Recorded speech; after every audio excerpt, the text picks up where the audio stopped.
সুকান্ত মজুমদার অথচ মহুয়া মৈত্রকে আক্রমণ করে বলছে করবেনি। সুকান্ত মজুমদার পশ্চিমবঙ্গের রাজ্য সভাপতি, তাকে তো আক্রমণ করতে হবে, অবশ্যই চাইবেন।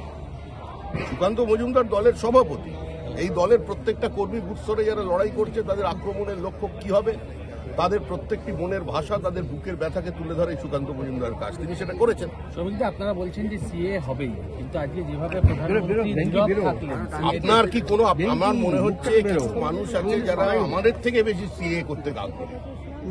আপনার কি কোনো কষ্ট আছে? মনে যদি কষ্ট থাকে আমি দূর করছি, আপনি চিন্তা করবেন না, সিএ হবেই। প্রধানমন্ত্রী বলে দিয়েছেন একবার যখন হবেই, আপনার চিন্তার কোনো কারণ নেই, করে দেবো। আপনার পাশাপাশি যারা লোকজন আছে তারা সবাই উপকৃত হবে। নরেন্দ্র মোদীজি বক্তব্য রেখেছিলেন, তারপর তৃণমূলের তরফে প্রধানমন্ত্রীর নাম ধরে কটাক্ষ করা হয়েছে, কিন্তু দুটো সভাতে কোথাও মমতা বন্দ্যোপাধ্যায় বা অভিষেক নাম। আরে অবুঝ শিশু তো বাপকেও লাথি মারে, তাহলে কি বাপের যা জাত নেই? রামকৃষ্ণদেব বলেছেন, ও তৃণমূল কত বলবে।